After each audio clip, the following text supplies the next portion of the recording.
Welcome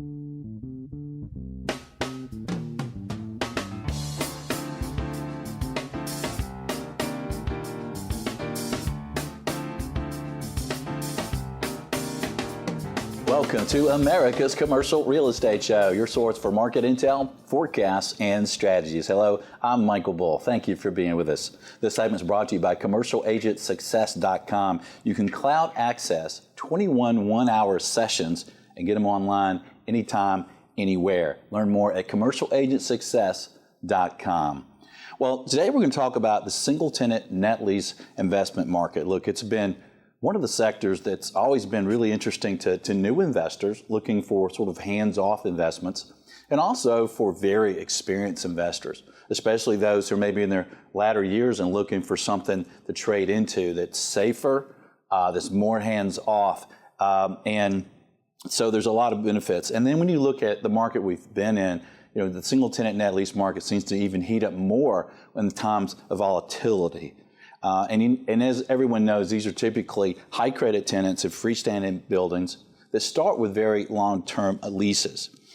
Tenants pay all or most all the operating expenses, so they're very hands-off and very predictable. You know, the tenants include banks, drugstores, auto-related businesses, fast food, retail, office, industrial, some cases, restaurants.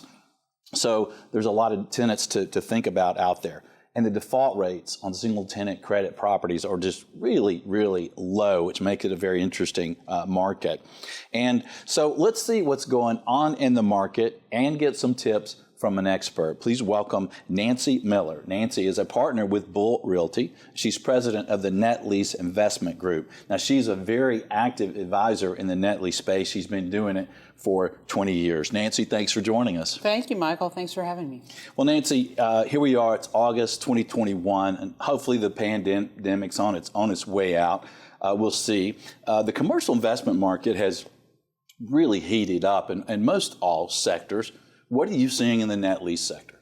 Well, Michael, you mentioned I've been at this for 20 years, and this has been the most incredible time. I've never seen such level of activity and volume in my whole career in commercial real estate. Yeah, that's amazing. What types of industries and tenants, Nancy, are buyers really looking for today? What's most popular? Well, I think the essential businesses that we hear in the press, this is an essential business and so forth, your dollar stores, your groceries, different types of businesses that people will need to have regardless. QSR, quick service restaurant, fast food, the line at the Chick-fil-A is enormous, etc. So that continues to be really, really popular in this environment for sure. And what are some sample cap rates, Nancy, that you're seeing in this hot market? Well, it depends on the tenant, but I could buy a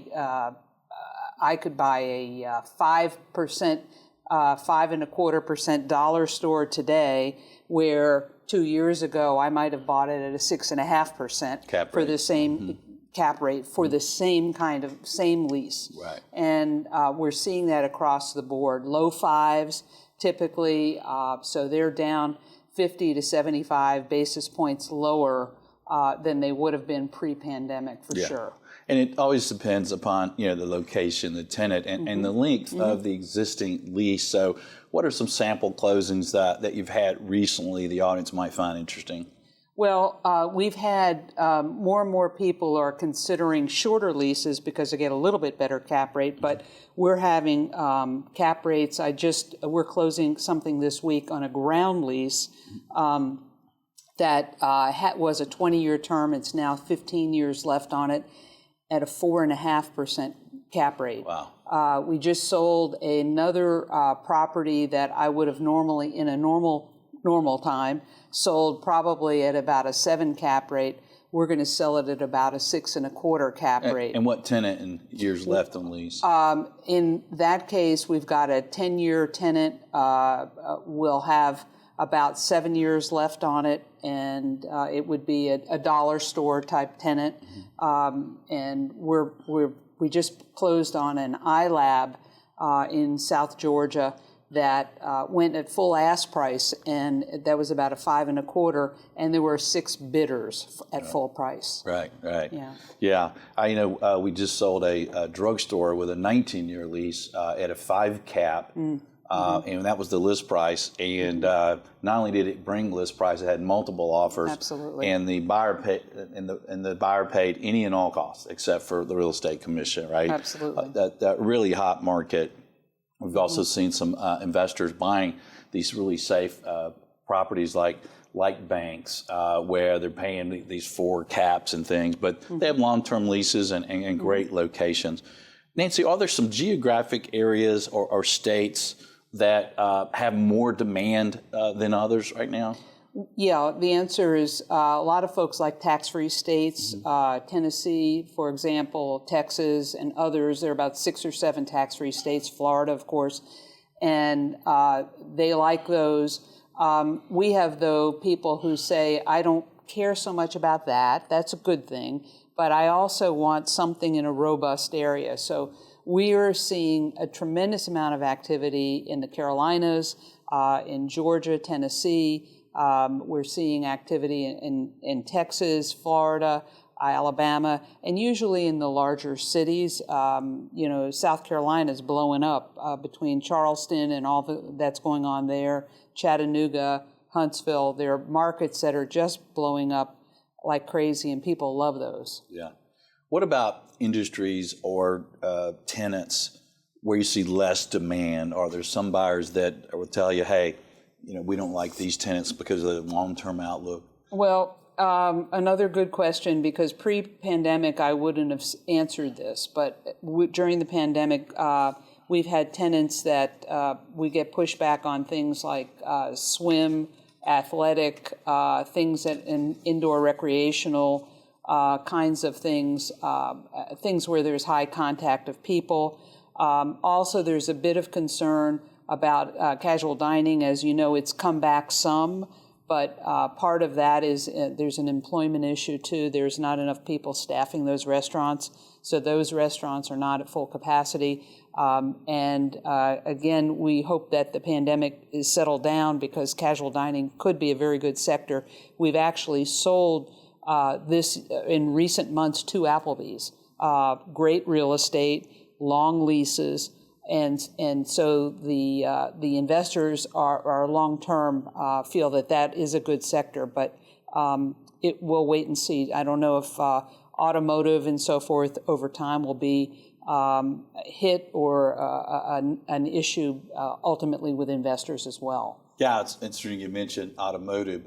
We've helped some single-tenant net lease investors place a lot of money recently, and they were interested in gas stations and quick lube places, and I, as an advisor, personally just don't think there's a good long-term outlook, potentially for these businesses, and there's safer options out there. But wow, the market's so hot. You can seemingly get a great price for anything right now, right? Well, the exception to that would be, I think, the tire world. We just sold a Mavis tire in the Atlanta metro area at a very high at a very high price, a low cap rate, and it had 7 years left on it. And we just are under LOI in California for 2 other tire branded stores that are of a national nature at a 5 1/4 cap. Both of those will have 20-year leases.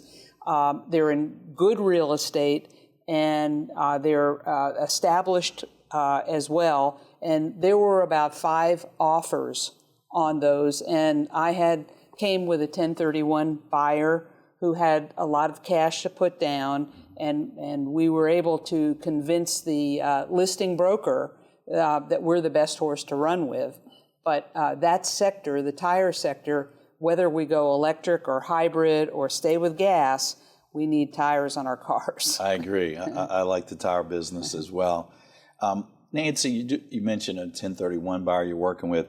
Are any of your clients saying that they're making moves ahead of possible changes in capital gains or possible reductions in the 1031? Absolutely. The gentleman that I mentioned that just sold the Mavis tire, we have 2 or 3 properties that we're looking at now to get him under LOI. He's under LOI to close quickly, and he's assuming that he is going to also he's putting another property that we sold him, an Arby's. We're putting it on the market very quickly because his goal is to try to get the Arby's on the market and get it sold in enough time for him yet to purchase another 1031 before 12/31/21. Yeah, so a lot of your clients are saying, hey, let me do business in 2021. Absolutely. Hopefully I know the rules. Right? Absolutely. And who knows what the real rules will ultimately be, but everyone is driving towards let's get something done by the end of the year this year. And I think it's an interesting time in 2021. I think I lead a team that sells office buildings, and we're seeing the same thing. A lot of 1031 money swirling in the market. A lot of people wanting to make moves, whether it's geographically or tenant, sector, property type, make some moves now while they know the market is this hot. Interest rates are low. We do have favorable capital gains. We have the full 1031 exchange, and there's talk of limiting the 1031 exchange to 500,000.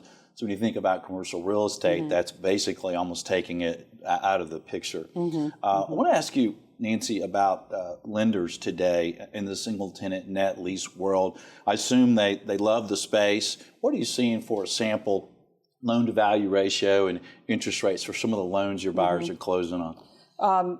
I've gotten a couple quotes in the last several days, 3.5 to 3.9 cap rates. Interest rates with a 10-year balloon, a 25 or a 30-year amortization.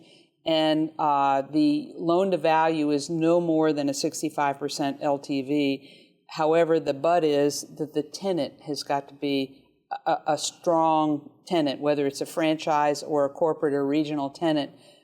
They're looking with some level of scrutiny at the strength of the tenant, but very financeable. Those rates are still pretty good. Fantastic. Yeah. The loan to value ratio some people may think it's a little low, for a really high credit tenant with a long-term lease at 65%, but that's really the highest you're seeing on loan to value ratio. In some cases where you have a strong borrower in the same state or in the same city as the lender, you might go to a 70%. Maybe if it's a borrower that has a lot of business with that bank, maybe the bank will do 75%.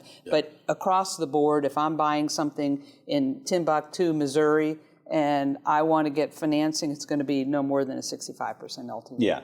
And of course, some of our clients, we can help them with 100% financing if they don't mind also putting up their stocks for collateral, right? And really increasing returns and building wealth. Well, Nancy, if an investor really likes the hands-off aspect of single tenant net lease, they like the security. There's really, really low failures in these tenants, but they really want a little bit higher cap rate. I mean, these cap rates may seem too low to a lot of the listeners, right? And maybe they don't mind the risk of a shorter lease. How can you help them make good decisions to kind of weigh that risk on a shorter lease single tenant property? That's a great question, and we're asked that question more and more. The thing to do is, number one, look at a quality tenant. It may be a regional, it may be a franchise, it may be a corporate tenant. Look at the fundamental quality of the real estate that they're considering buying. Is it have good access, good placement, that type of thing.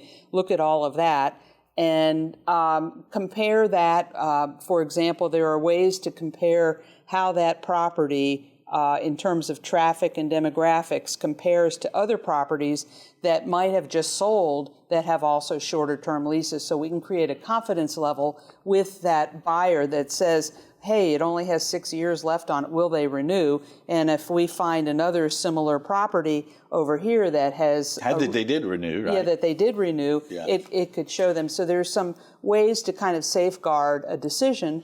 But by and large, and you can look at store sales if they're reported, you could look at the rent-to-sales ratio, and if the rent-to-sales ratio is lower, be it below 10 or 9, chances are it's a very profitable location for the tenant, and there's no way that they're going to move or close the store and not renew. So those are some indicators. I like that. I mean, there's sophisticated tools you have today to really figure out, even if they don't report sales, how much traffic are they getting, and what is that traffic? How does it compare to stores that you know are doing well? So you can really gauge the risk better today than ever before. You don't have to sit out there and count cars, right?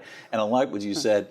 Look at the downside risk, right? If that tenant does not renew, what's the real estate like, right? What's that worth, and what do you have if that tenant doesn't renew? That's right, and that's a key thing. And it could be in a small town, not necessarily a big town. It can still be good real estate. It could be in a college town, state capital. It could be in Podunk, but if it's the crossroads and it has high traffic counts and it's at a signalized corner, I don't care where it is, it's still good real estate. Yeah, good point. And a lot of the investors really like like the corporate tenants, right? What about franchisor tenants? Should investors consider that? Are there any merits to that? Oh, absolutely. We have a listing right now. It's a Bojangles in Aiken, South Carolina.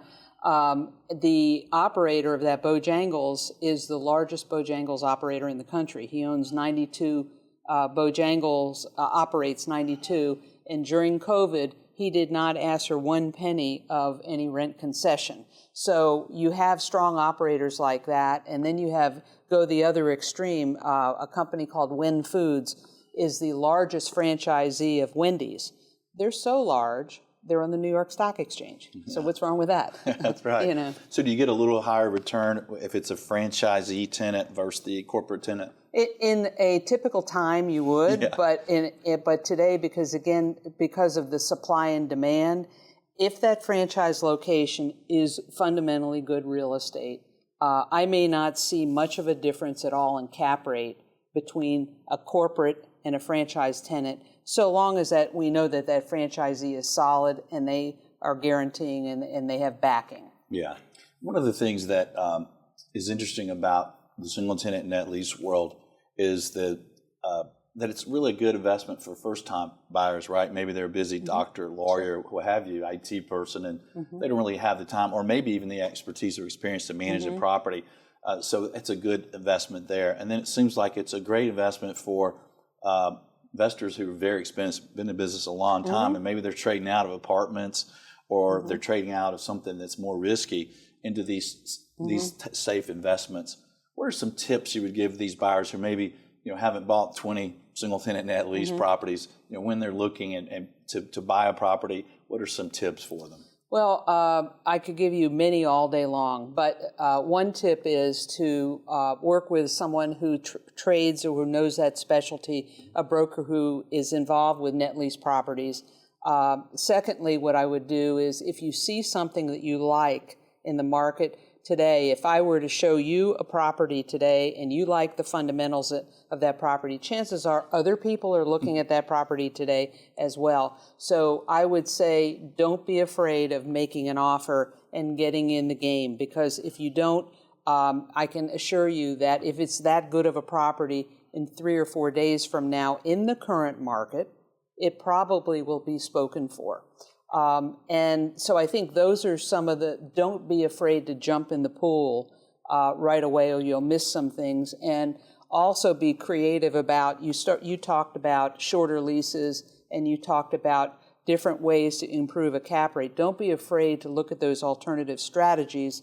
And in the last comment there, I have to, when I'm looking for things for clients, if I see something that's in some of the listing subscription, CoStar and this and that and the other, if I see it there or in LoopNet and you see it there as the buyer, chances are everyone else has seen it. Right. So I have relationships and I try to go to brokers who I know might specialize with a certain tenant group, and I'll say to them, I'll say, Susie or Joe or whomever, I'll say, what's in the pipeline?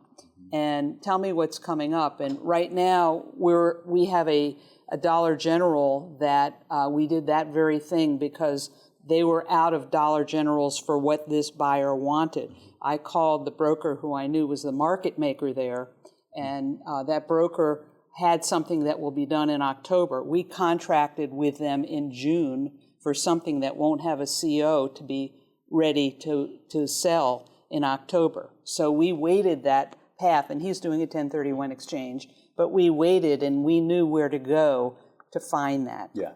And if you're a broker or an investor out there and you're familiar with the brokerage world, in the single tenant net lease world, there's really a lot of cooperation between brokers at different companies where you might not see that as much in the multifamily world or office or multi-tenant retail. The single tenant net lease world do seem a lot of cooperation, which you don't see in other sectors. Would you relate the single tenant net lease investment market today for buyers? Is this a little bit like the residential home market? Is it that hot that buyers really need to be very aggressive with their offers? Yeah, absolutely. Yeah. You should come in with your best foot forward or close to your best foot forward. And one of the things you have to do is show that you are a capable buyer, that you have monies available, or you have maybe been pre-qualified if you're going to do financing.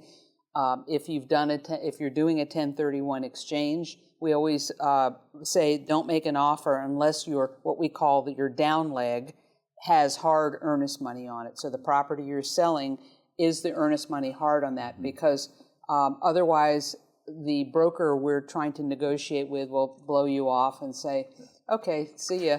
There's a cash buyer over here. They're much easier to work with, and I don't have all the contingencies. So it is a rapid market today, just like the residential side, probably with a little more complex, but yes.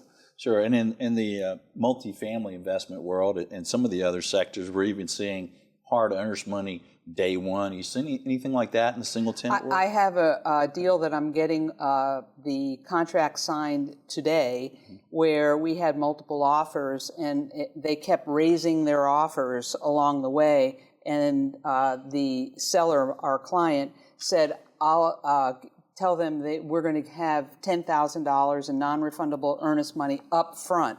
If he wants the deal, he can have it. They agreed. Yeah. So today I expect the purchase agreement to be executed. It seems like the perfect sector, if you're a buyer competing with other buyers, it seems like the perfect sector to be more comfortable with hard earnest money day one, because there's less moving parts. You probably know who the tenant is, and there's one lease, so it's a much cleaner investment anyway. So that'd be interesting. So how are buyers competing with cash buyers if they need to get a loan? Is it just really how fast can they close a new loan, and how can they be competitive? We're seeing typically now a 30-day inspection, a 30-day close. If someone is doing financing, what we've been doing is have a 30-day due diligence and have a 15-day longer, 45-day loan contingency. However, what we put in the fine print is that at day one, or within the first 10 days of the inspection period, I will apply for my loan, and I'll show proof of ordering third-party reports. Nice. So I've spent money. Yeah. And that seems to mitigate the concern about wasting time with someone who can't get financed. Okay. So if buyers, as you're competing for properties, you've got some great tips today. One, consider hard earnest money day one if you have enough experience for that. Consider quick and clean time frames. If you're going to get a loan, have as much proof of ability to close as you can. If you have cash, show that proof of ability and know your offer format, right? If you're starting to look at these things, are you going to write an LOI? Are you going to write a PSA? Maybe you're going to do either, depending on what the seller or listing agent wants, right? So be ready, have those agreements kind of ready to go, right? Absolutely. Any final tips or words of wisdom in the net lease world for the audience, Nancy, before I let you go? I think we hit on them. I think we should let everyone know that it can be fun. You want to be proactive. You want to work, learn along the way as you're doing it, and don't be afraid to put offers in.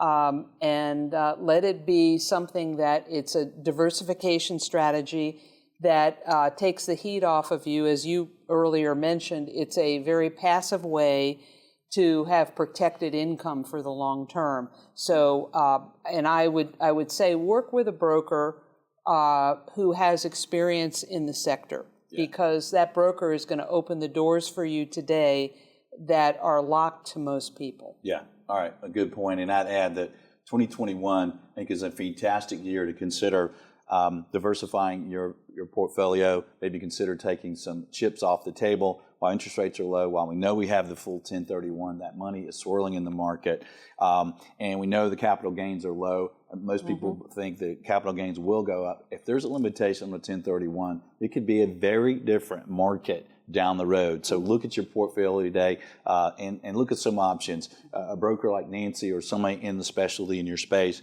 can share with you what it might bring today so you can make good decisions. Nancy, great information. Thank you for joining us. Thanks for having me, Michael. And thank you for joining us around the country. We appreciate it. And if you will, hey, share the show. If you will, subscribe to the show and connect with us on your favorite social media. Until next week, be sure that you always lead, learn, and laugh, and join us for America's Commercial Real Estate Show.